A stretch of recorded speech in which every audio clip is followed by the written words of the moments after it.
Terima kasih Anda masih bersama kami. Bagi Anda yang baru saja bergabung, kami hadirkan kembali 3 berita utama hari ini. Diduga hilang kendali, sebuah mobil pick-up hilang kendali dan lompat ke jalur berlawanan hingga menerjang 3 kendaraan lainnya. Dipicu cekcok di jalan, seorang dokter dikeroyok dan diserang oleh kepala desa dan warga di Indramayu. Pembunuhan IRT dalam rumah, tersangka ternyata tetangga yang kerap jadi pembeli di warung korban.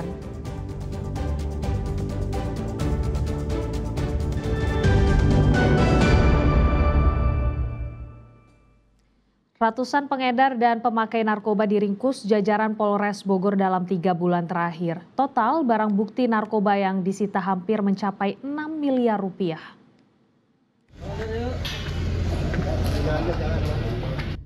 Sedikitnya 155 tersangka pengedar dan pengguna narkoba diringkus dari sejumlah lokasi selama 3 bulan terakhir. Penangkapan para tersangka atas laporan 114 perkara. Polisi menyita berbagai barang bukti narkoba, diantaranya sabu-sabu seberat 4,4 kg, tembakau sintetis 5 kg lebih, dan berbagai obat terlarang serta ganja dan minuman keras.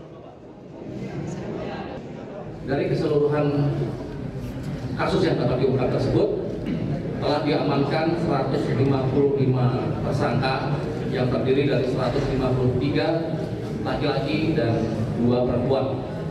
Adapun barang bukti yang disita cukup besar, yaitu sabu, barang bukti sabu sebesar 4,4 kg. Kemudian ganja, barang bukti ganja sebesar 17,8 kg. Kejahatan geng motor kembali meresahkan masyarakat di Kota Bandung. Yang terbaru, komplotan bermotor dilakukan perusakan dan pengeroyokan warga di tempat kebugaran.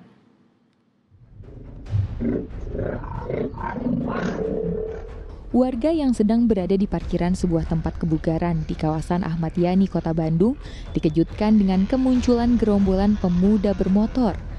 Tiba-tiba saja mereka menyerang petugas keamanan dan pengunjung tempat kebugaran secara membabi buta. Akibatnya 3 orang mengalami luka-luka. Komplotan ini juga melakukan perusakan bagian depan bangunan tersebut. Kebrutalan anggota geng motor terekam kamera pengawas.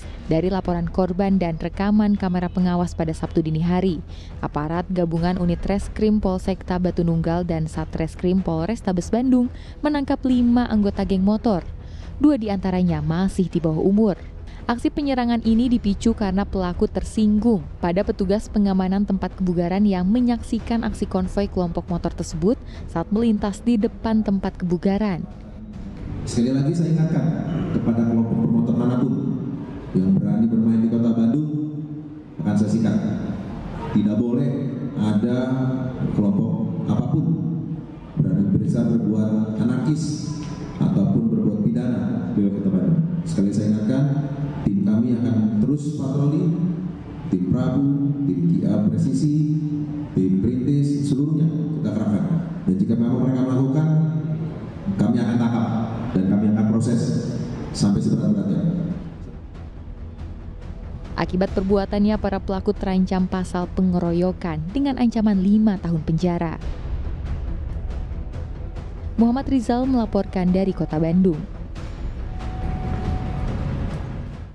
Karena tidak kuat menanggung malu lantaran bayi hasil hubungan di luar nikah, sepasang sejoli di Karawang tega membuang bayi di pinggir jalan hingga akhirnya tewas. Kedua pelaku akhirnya ditangkap polisi.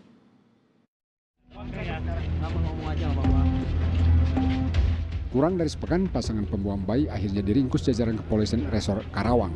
Pasangan muda MRB berusia 20 tahun dan RDL 21 tahun tidak mengelak bila bayi yang ditemukan tewas di Desa Bojongsari, Kecamatan Tirta Mulia, Karawang pada 25 Oktober lalu adalah darah daging mereka sendiri. Berdasarkan keterangan kedua tersangka, bayi dilahirkan secara normal di rumah pelaku. Bukannya bahagia, mereka malah panik dan ketakutan lantaran bayi tak berdosa ini lahir dari hubungan tanpa ikatan pernikahan. Karena tak kuat menanggung malu pada keluarga, mereka akhirnya membungkus bayi dengan kain dan dimasukkan dalam tas ransel lalu dibuang ke saluran air. Bayi ditemukan warga dalam kondisi sudah meninggal dunia. Motifnya mengapa pelaku melakukan hal tersebut adalah bahwa kedua pelaku ini menjalani hubungan di luar pernikahan. Kemudian terjadi kehamilan sehingga mereka melahirkan dan kemudian panik sehingga melakukan aksi tersebut. Mereka melakukannya karena merasa malu dengan keluarga, tetangga ataupun lingkungannya.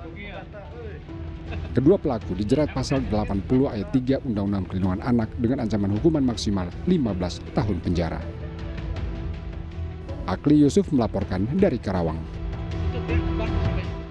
Seorang dokter dan karyawannya dikeroyok dan dilempari botol air mineral oleh kepala desa dan warga di Kabupaten Indramayu. Sementara pelaku pengeroyokan telah ditangkap jajaran Polres Indramayu.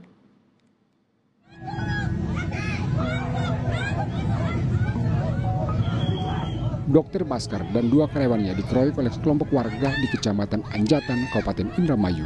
Korban dilempari botol air mineral dan dicaci maki. Peristiwa terekam jelas dalam kamera amatir warga pada Kamis 23 Oktober lalu. Sekelompok warga dalam kondisi marah mendatangi rumah korban lalu menganiaya korban. Ironisnya, pengeroyokan melibatkan seorang kepala desa.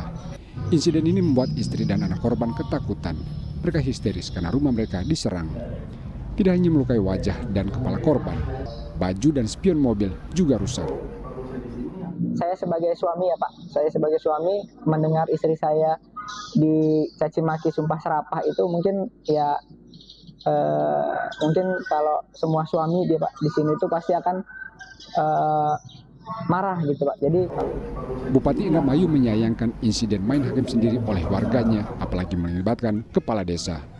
Bupati Luki langsung mendatangi rumah korban. Ia juga membawa kepala desa yang ikut terlibat pengeroyokan untuk meminta maaf. Dan saya bilang sama kepala desanya bahwa ya kita hargai, saya menghargai Bapak kepala desa datang, kita hargai. Bapak datang minta maaf atas kesalahan yang Bapak lakukan, kami hargai. Dan saya juga minta kepala desa dan di situ ada Pak Kapolsek dan Pak Samad juga harus menghargai perasaan orang yang belum bisa memaafkan. Pengeroyokan dipicu masalah sepele. Sang kepala desa cekcok dengan istri korban di jalanan sehingga mobil korban dirusak. Bahkan korban dikejar hingga ke rumahnya. Cekcok terjadi saat desa sedang mengadakan arak-arakan kesenian. Pada saat yang sama, Dr. Irma, istri korban, melintas pulang ke rumah usai praktik di rumah sakit. Polisi bertindak tegas. Sejumlah warga yang terlibat pengeroyokan langsung ditangkap dan ditahan di Mapores Indramayu. Penahanan pelaku atas laporan korban agar insiden main hakim sendiri tidak terulang lagi. Maruli Habibi melaporkan dari Indramayu.